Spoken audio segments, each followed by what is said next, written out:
Welcome to Curves and Vows, a podcast where I try to get people to consider plus size people as actual human beings and not as an afterthought in the wedding industry.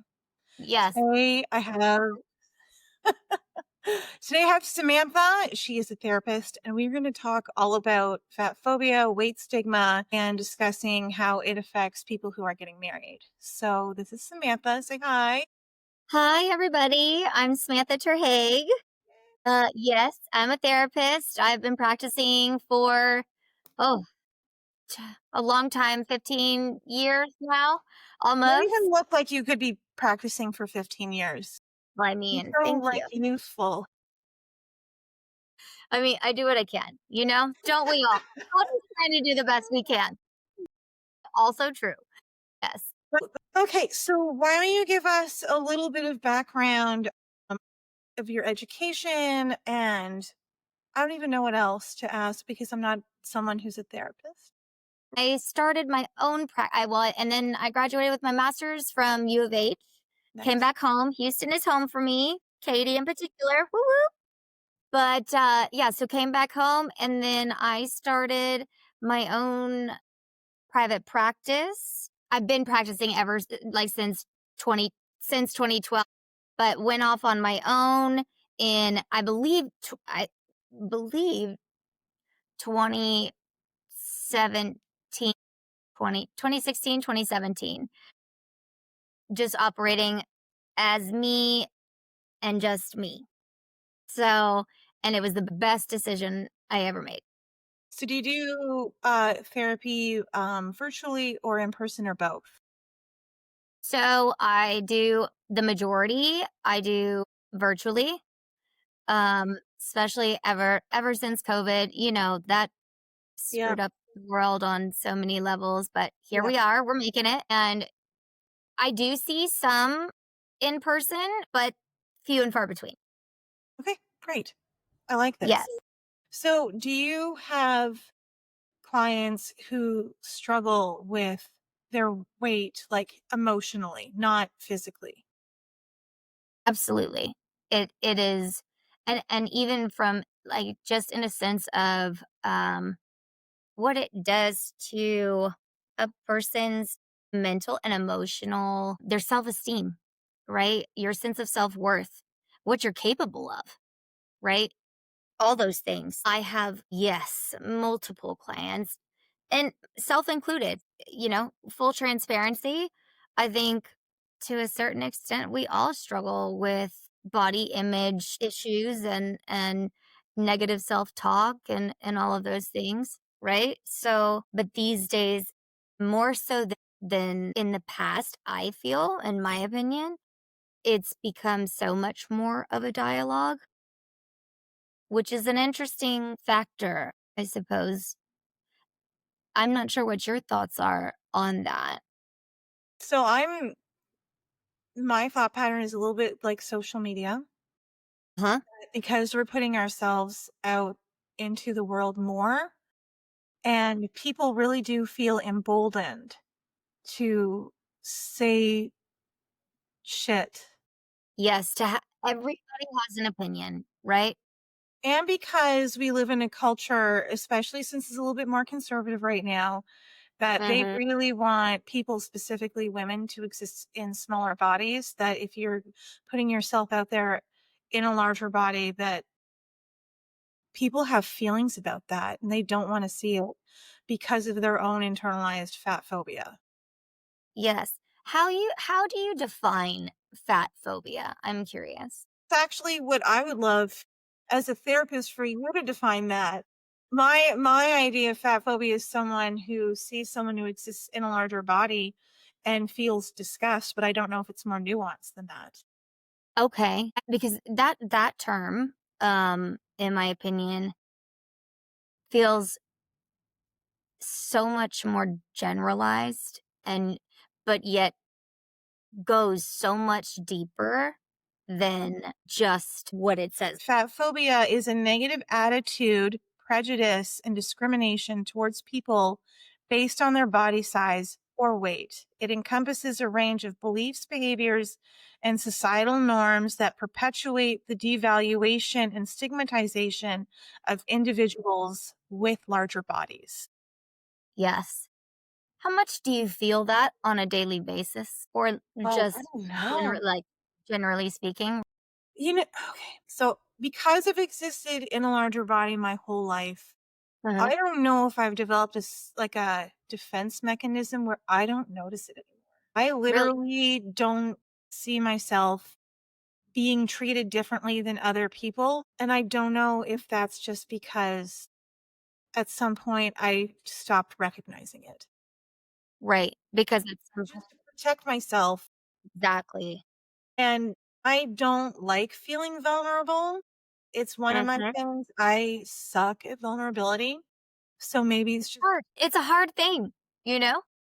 ugh, A hard thing. Yeah, being vulnerable is well, everything that how it's defined. It is uncomfortable. so uncomfortable. So I don't know if I did something when I was younger to now to the point where you have to be like really, really overt with me for me to catch on. Like when Yeah. I was a kid, there was this boy I went to school with who would do things like we were waiting in line to do something and he got out a pen and he started like stabbing me with it. And then he says, "Oh, I'm harpooning you." Which to Hard. insinuate that I'm a whale. That's the only time I'm gonna pick up on it now. Wow. 'Cause How old I was a little bit more timid in my youth. I know everyone who knows me now is just like, "What?" At right. years, But but as if I were like, if he were to do that to me today, he would be on the ground. yeah, 100%. I, CrossFit, I lift weights, I do a lot of stuff freakishly strong. Maybe Like, violence isn't the answer, can but a we just mental could be. like, I'm like, I could say a lot of things right now, but I'm gonna choose to not. Yeah, so you're bullied. I was bullied mercilessly Yeah, when I was younger for existing in a larger body. So I don't know if at this point, if you're being really subtle about it, I'm not going to pick up on it at all. I'm just going to not know. which is exactly what you said a minute ago. Defense mechanism, right?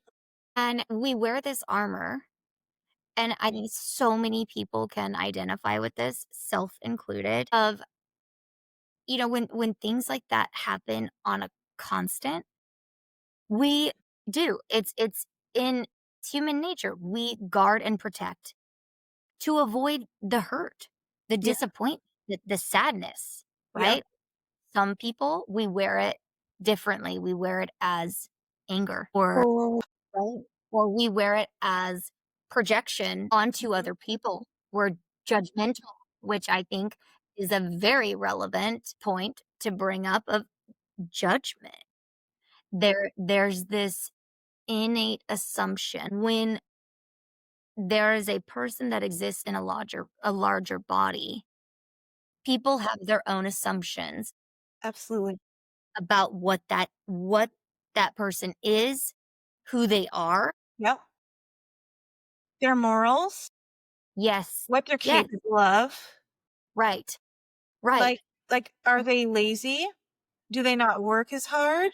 Why didn't what like, this is something they can control, like, I don't Yeah, understand, which is absolute bullshit. Sorry if it I'm is. not allowed to I've say already cursed cursed once on this during this episode. I think that okay, great. I'm I'm just I'm gonna just have cursing on my. yeah, Okay, like, we're allowed, right? fine. I'm an adult. We're all adults here. We can curse. That's right.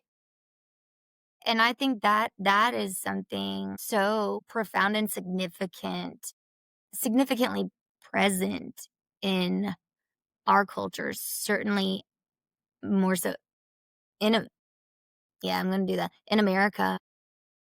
Or even like but no, it's all cultures. Like, It is, right? yeah, it's like a worldwide phenomenon, It basically. is. Yeah, you're right. It is. Um, because it's a people thing, It is. and the way that we the way that I think it's portrayed in media and, like you were saying, social media, that is, I mean, the biggest form of communication, connection these days. Yep. I mean, I don't know when you were a teenager in early 20s, but for me, like I was seeing the heroin chic like Lindsay Lohan and Paris Hilton and all these really thin people, and all the clothing was geared towards stick thin people, and I didn't even have any clothing that was available to me at that time to make me look and feel cute. And then I'm comparing myself to people who honestly needed intervention almost. Like they were so thin. I'm sure that they were just on drugs and drinking like But and see, there smoothies. assumption, Like, yep, also true. Yep. right? Like to the alternative, to the contrary, there and again, assumptions of that version, surveillance, body surveillance, Yep. right? The assumptions that we are making and putting out there of women in Being particular. women. Yeah. Which is But also you're a hard topic because when you've got guys who exist in larger bodies, they have just as much shame, I've learned as a photographer. They just I find them to be more avoidant. So I find like that when they're picking out clothes and stuff, they're trying to stay at the same size that they were like maybe 10 years ago, but they're just mhm, adjusting like the waist belt to go underneath their apron belly, which when you're doing photographs actually looks worse. You should just go a size up and have it land on your natural waist. It's going to make you look better in photos in general, but guys feel this a lot too. Even though they're not on social media as much and it's not expected of them as much, they're also internalizing all of this. absolutely, because that's like again innately a human a human reaction. I mean, we all want to look and feel good, but how we are defining that within ourselves and within our society Yep. is so skewed.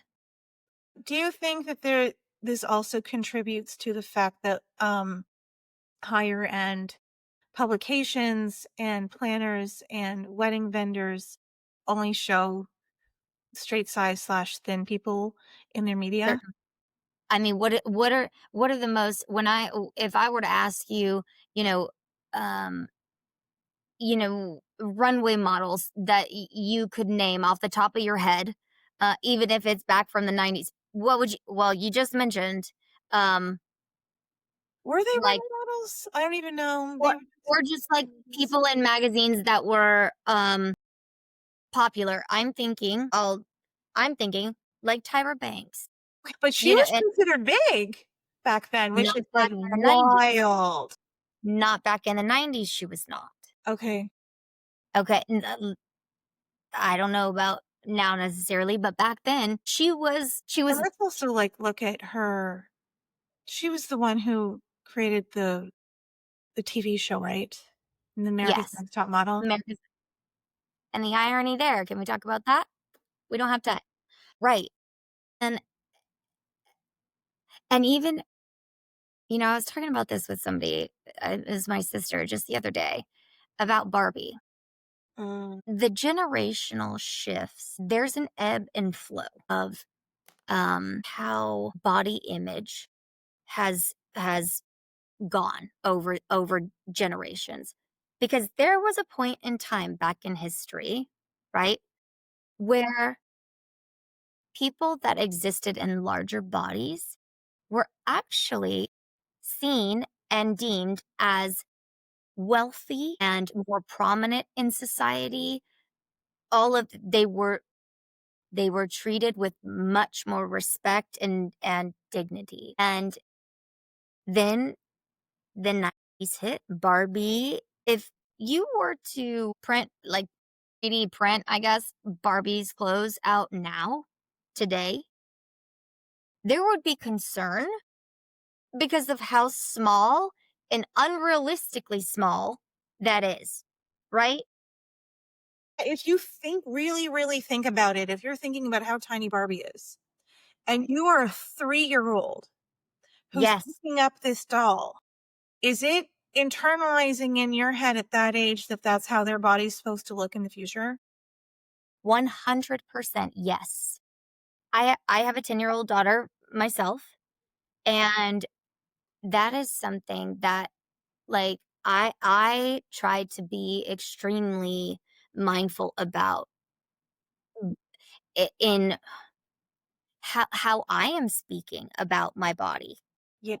how I look in clothes, right? Like, right, how we speak to our children about our bodies as women, as moms, as dads, Yeah. everybody included, is it impacts the next generation So of much. That's a great point because my mom said that she treated me, my sister, the way that her mom treated her, the way her grandmother treated her mom. Like it went back Mhm. generations that Right, you had to be as small as humanly possible. My mom, and this was the 90s, everyone was obsessed with the whole fat of low fat everything. Sugar right. really wasn't demonized. She looked at Mom's on a diet, everybody's on a diet. yeah, and it was so ingrained in the culture of my household to Yes, not eat healthy, but just eat in a way that made you as thin as humanly possible.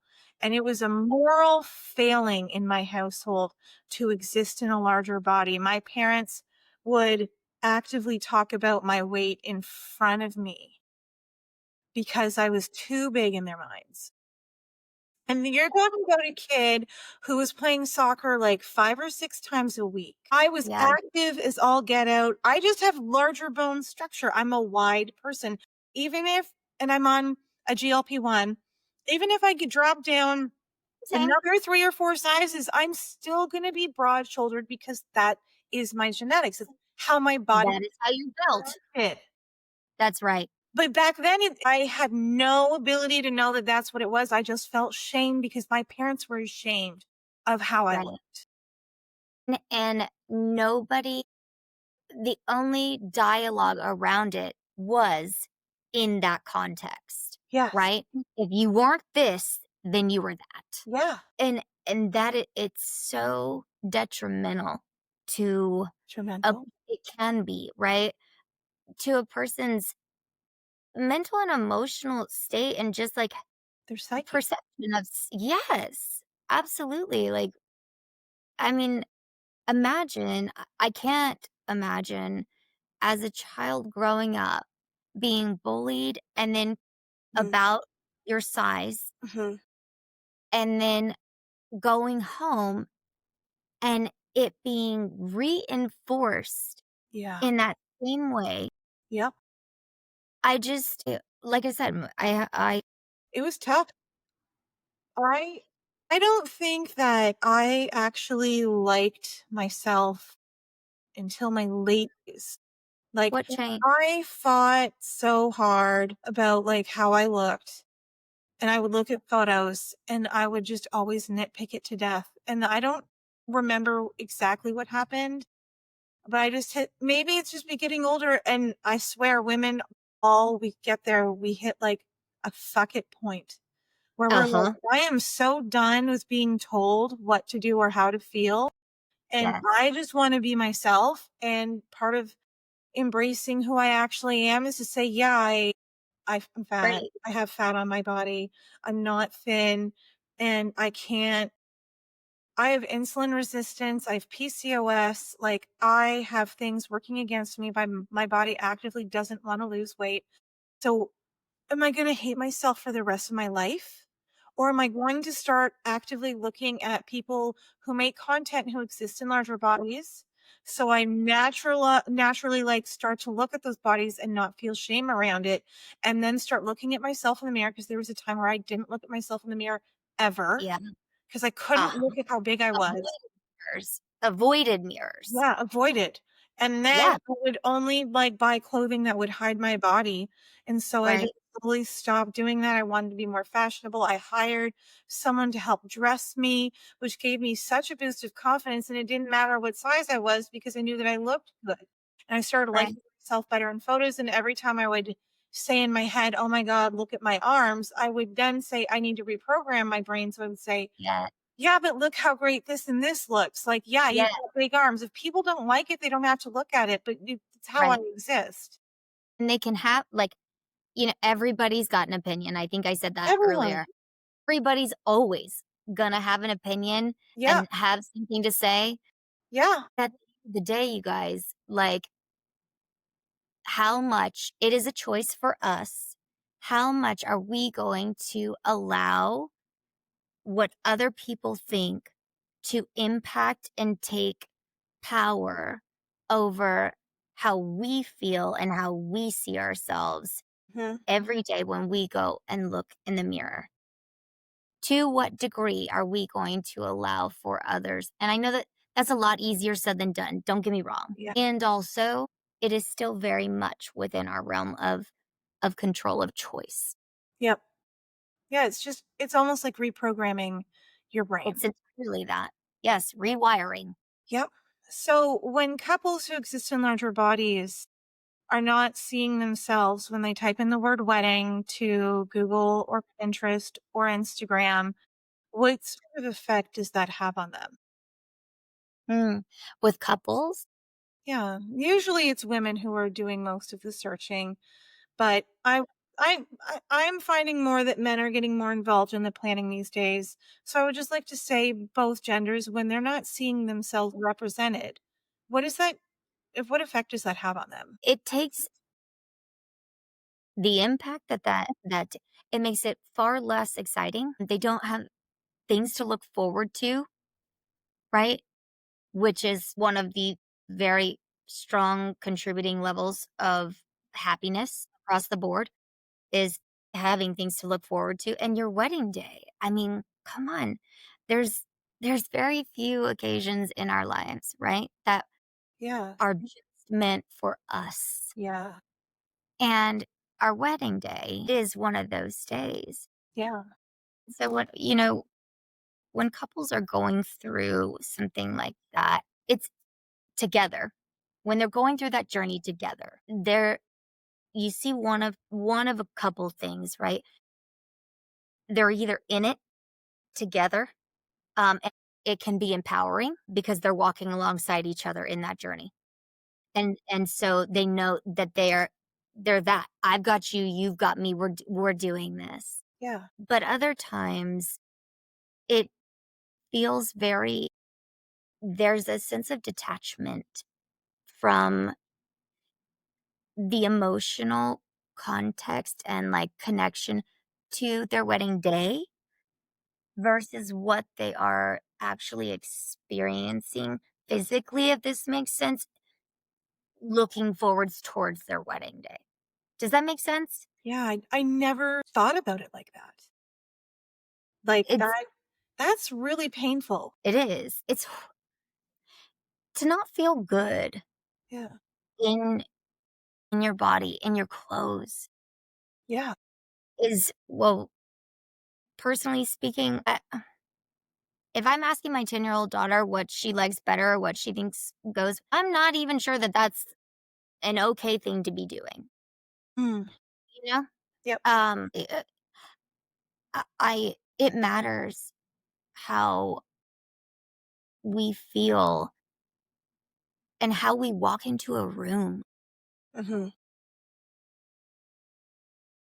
when we feel good or feel confident in our clothes. It matters. I will say I'm very thankful that there's more designers and clothing that is available for people who exist in larger bodies than there were when I was in my teens and 20s. Absolutely. I think I've told you this before, but I never really felt very feminine because I Yeah, existed in a larger body. And part of right. it had to do with the clothing options. Growing up in Canada, like, we don't have the same variety that people in the United States do. So I was going to stores that were geared towards women who are my age and older now, and it was not fashionable, it was not sexy, and I already felt othered.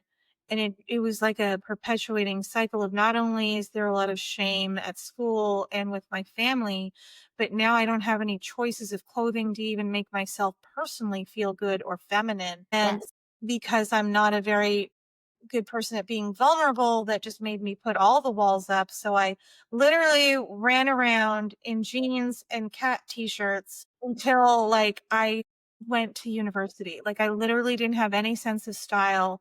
And I already felt like because of how I looked that I wasn't going to attract a boyfriend. So why bother? You get to this space where it's that mentality, right? Like where this has become my normal, so I'm just gonna accept it for what it is, and even if that means being in a mental and emotional space of depression, frankly, Yeah. of discontent, Yeah. sadness, Yeah.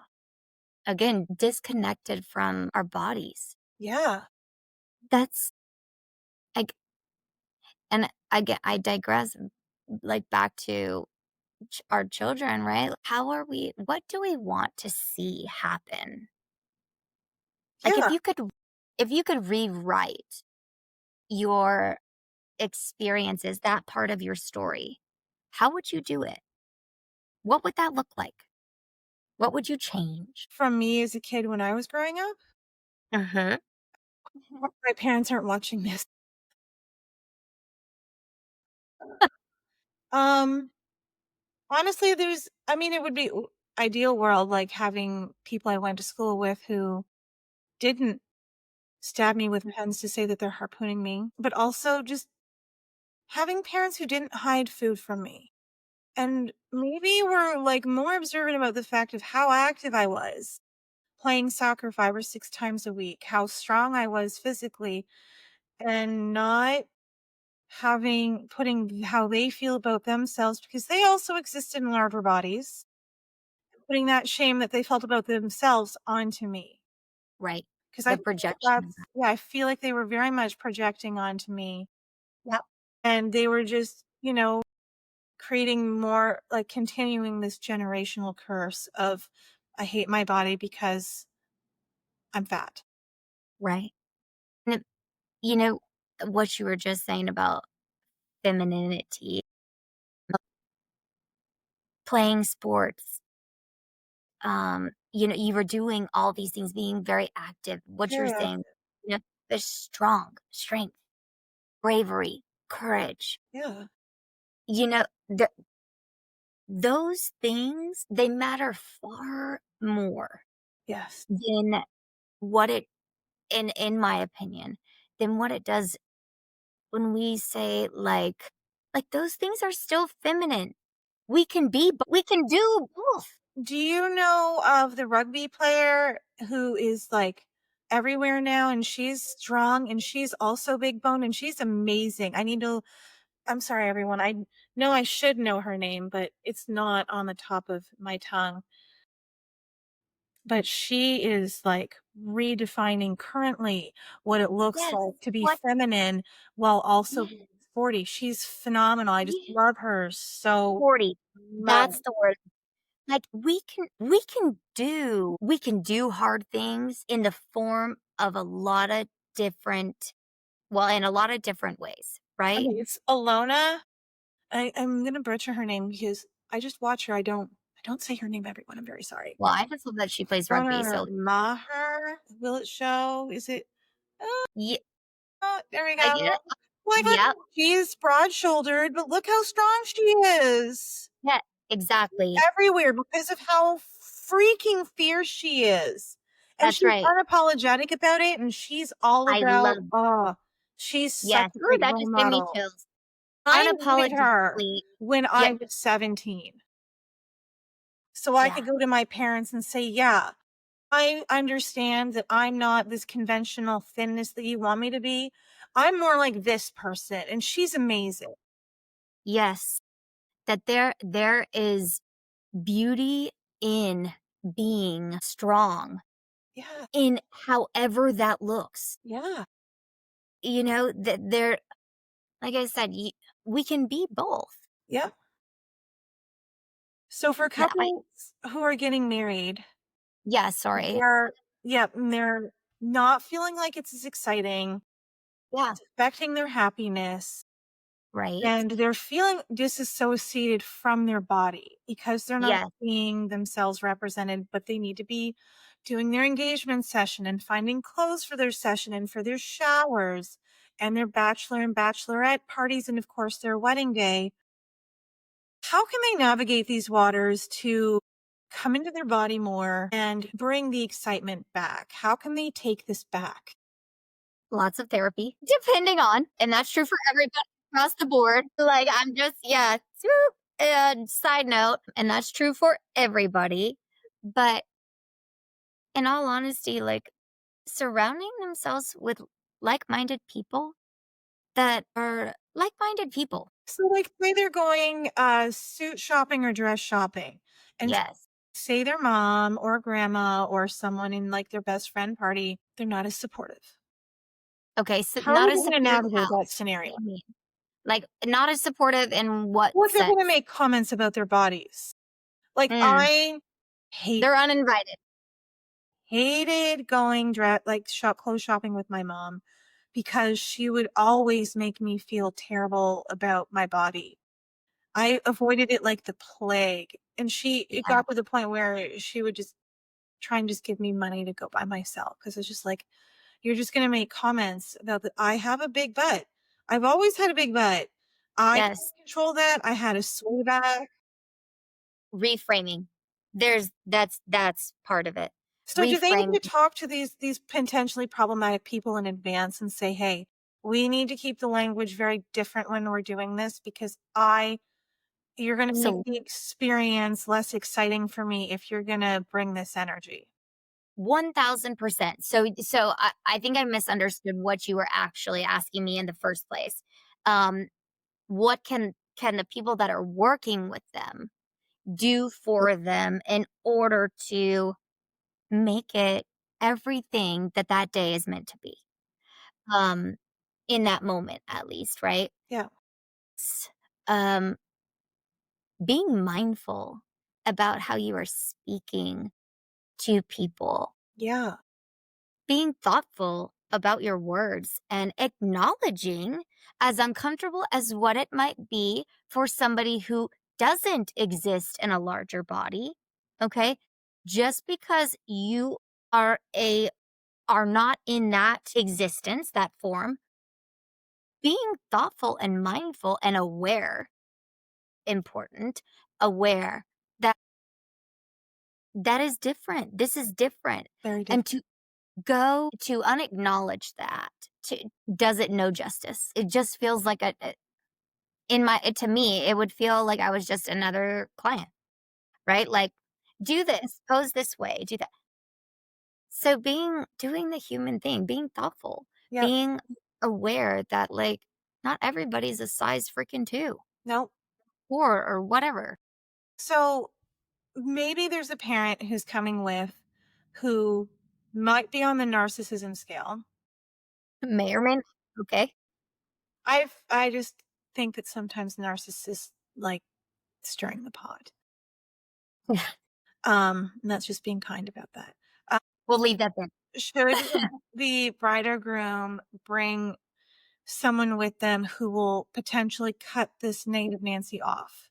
So that way the experience is more exciting and happy. Should they bring okay, so if it's like you're Advocate saying with the with them. parent, Yeah. absolutely. You have to bring your person. Okay. You bring your person, hands down, every time. Okay. We all need that. We Yes. all need that because especially in those moments of vulnerability, you are standing in front of a camera. I don't care who you put in front of a camera, even right now. I'm like, I sit in front of a video all day long and you can't tell me that I'm not like occasionally looking up at the corner, seeing myself and thinking a certain thing. I think everybody can agree with that. But the vulnerability that happens in that situation, we need a sense of a person who's going to be able to ground us again in what we know to be true and real about ourselves and that we are loved, that we just because we look different in our physical form does not make us less than Yeah. ever. Yeah. We are different. Yes. It is different. Yeah. Okay. So say they're getting ready for their engagement session. They found some outfits that they feel pretty good in, but they're still Mhm. really anxious about being photographed. Are there any tips or tactics that couples can do who exist in larger bodies to show up for the engagement session, to enjoy it, to feel that joy that, straight sized couples naturally would just walk in and be like, this is fun? Yes, hire you for their photographer. In all honesty, I don't know that there's a straightforward answer to that other than know who you are bringing into your circle when you're searching for photographers, videographers, what have you. So, do you feel like they need to see representation in their social media and on their website of people who exist in larger bodies so that way they can feel confident that they'll photograph them? Tenfold. There has to be, again, an awareness, and this is going to sound a little weird, but an awareness around another person being aware already. Does Yeah. that make sense? Yes. So, going to a website where you're seeing Vogue models that they are beautiful. They are beautiful and handsome, no matter what that looks like. They can be, but that's accepted first internally, Yeah. and that is very difficult all on its own. We're still taking strides in society to get there, but it is changing. It is. It is changing. I do worry, though, that with the rise of GLP-1 medication and Mm. with a more conservative political landscape, that we're in a trend right now where body positivity isn't having its finest moment. Yes.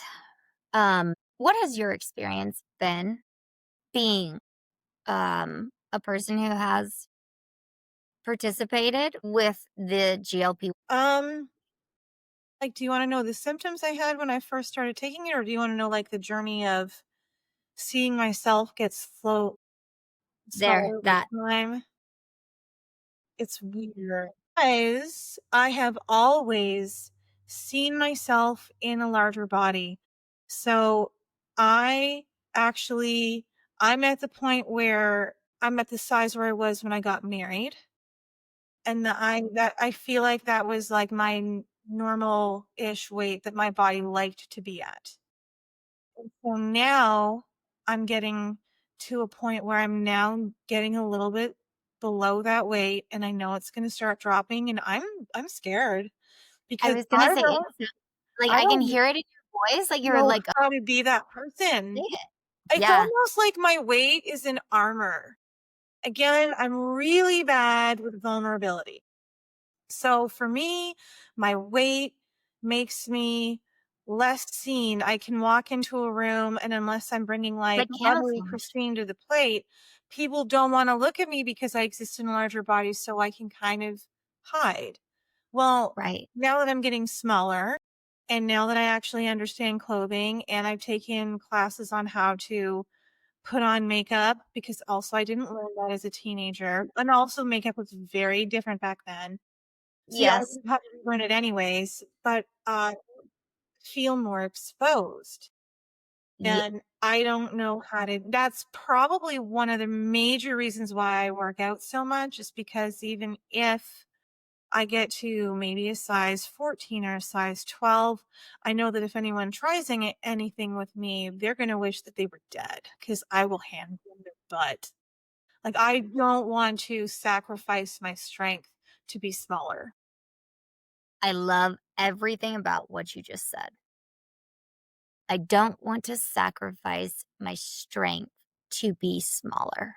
Yeah, And I weigh that, no pun intended, equally and as much from a figurative perspective in the sense of losing your strength, shrinking, yeah, getting smaller, terrifying. shrink, right? From a mental and emotional perspective. Okay. When we shrink because we don't feel like we belong or we're not a part of Yeah, or we don't like this girl over here, this guy over there, yeah, we shrink. We recoil, we pull back. We want to be small. So instead, instead of choosing that, chin up, shoulders back. That's what I've always said, right? You walk into that room like you've been there a million times, chin up, shoulders back. You don't have to sacrifice your strength, either emotionally or physically, to be in a place where you feel good yep. in your physical self. And I honestly, so I've lost around, I'm gonna say, because I don't weigh myself, because that's also a trigger for me. But Okay. from doctor's visits, I know that I've lost between 70 and 80 pounds since last March. It's incredible. Not this year. What Wedding 2024. days are so much easier. Just in general, the inflammation in my body feels so much more amazing. I have so much more endurance and I love this. So, like, I don't want to stop this. I just know that I'm going to start feeling very uncomfortable because I'm not going to be recognizing myself anymore. And the other weird thing is, I go to networking meetings and there'll be like a break in between them. And every time I show up, I'm smaller. And people are always Really honest. so fast to comment on your body because you're expected to comment on women's bodies, and it's also a trigger for me. So it's just yeah, it's like a minefield. I feel like I'm going to be probably potentially sabotaging myself over the next year to prevent me from losing more weight because I'm not comfortable with all of this. The acceptance. See, and isn't that the irony here, Mhm. right? Like the acceptance of one's body, physical body. Yeah. When we are bigger, we are still unaccepting. But A yeah, lot of I would have given anything when I was 16 to be half right. my size. I was so distraught with my weight. Yes. Now that I like myself so much more, I'm more like, I don't know about this. Exactly. We're still uncertain Yeah. of of ourselves. Is this okay? Yep. I'm not sure. And that is something that I will say from a very personal place that even now I still struggle with. Well, I had the sleeve done and I had put on weight and being 4'11", and I remember being looked at like, what the hell is she doing here? Judged. But to my actual point is the way that our we view ourselves mentally, like how you see yourself in your mind versus your physical self Yeah. can be so conflicting. I still order like I am 600 pounds when I order food, right? Like because I want Yeah. a little bit of everything. This? No, you can't. Yes, like right. Absolutely I cannot, but thank you for asking. also true. Like I know that I'm not going to eat all of that, but I still picture myself as That old the heavy the old you. version of self. So say the couple gets their photos back from their engagement session or their wedding, Hmm. and they're struggling with how they look in those photos. Maybe they hired a great photographer, but Okay. they have that internalized feeling about themselves. And maybe they were like me and they didn't look at themselves in the mirror a lot. So they don't really know what they look like. What can they Yeah. do to feel better about looking at those photos of themselves, knowing that their body is larger? Like, how can they And, like embracing. but I guess I don't even know what I'm asking, but, like, how can they emotionally, like, go through these photos? Because I know that that's, like, even for, like, women who are doing and couples or who are doing, like, Christmas photos or anything, like, this is a universal question. Family photos, How yeah, can we holiday. accept Yes, ourselves? Like, how can we be less harsh to ourselves and enjoy who we are right now? a lot of work that goes on, like, up here. So are there any tactics that they could start practicing today? Absolutely. Well, I know that I use this go-to often with people to help rewire and like unlearn negative think thought patterns, and help to rewire Mhm. um new more positive ways of self-talk. Okay. I know this may sound silly to some people, but take it for what it is because it works. Positive self-affirmations, write one on multiple sticky notes, like different versions of self-affirmations. So positive things you like about yourself, things that make you feel good about yourself. Write them down on sticky notes and post them. Put them on your bathroom mirror. Put them on your refrigerator. Put them on your front door, your back door, the places that you see the most Okay. frequently in your day. Yep. Put them there. And every time that you go to that space and you read that sticky note, it positively reinforces and innately rewires the brain, the connection that you're making. So you are innately creating a new pathway of thought. Now, are they just reading it internally? Do they need to say it out loud? Like, is there extra Depends on tactics who they you can are. do? I would encourage everybody to, on hard days, say it out loud. Okay. Say it out loud. Stand in the mirror and say it out loud. It's okay if you don't believe it right away, Yep. because that's going to be probably the initial response is, yeah, I'm just like, You look I and you're know like, this is I am sexy. And you're like, no, exactly that reaction. But it's the same way that we came to believe in these negative beliefs. It works in the very opposite way as well. The more that we can tell ourselves and hear and reinforce positive beliefs and positive ways of self-talk, the more ingrained it becomes. I was just talking about this with a client of mine earlier this week, matter of fact, and she was sharing with me how I had encouraged her to do a similar thing, and she said, "Sam, I was literally, like, walking to the bus stop or something," and she said, a thought that ran through my mind was like, "I feel good today."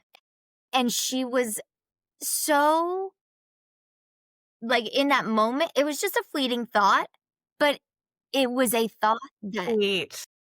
it and she said that as I had her do another exercise as well, where you put, like, a rubber band, a hair tie, or an actual Snap it whenever you have a negative thought about yourself. yes, but then here's the latter part. Right, we may or may not be familiar with that, right, John? Right, but the latter part of that exercise is to then reframe that negative thought, to a positive one. Okay. Find So you something. have the negative thought, you snap, and then you're like, say something. Maybe do they need to say like maybe three things? Isn't there some sort of like psychological Find theory that you have to do, say three no, positive things to overtake one negative thing?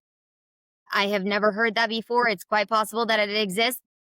I I to me, that like, you can only do so much at one time. And so trying it's already hard enough to come up clearly with 3 things that we like about ourselves. Okay. It's already hard enough to come up with one thing.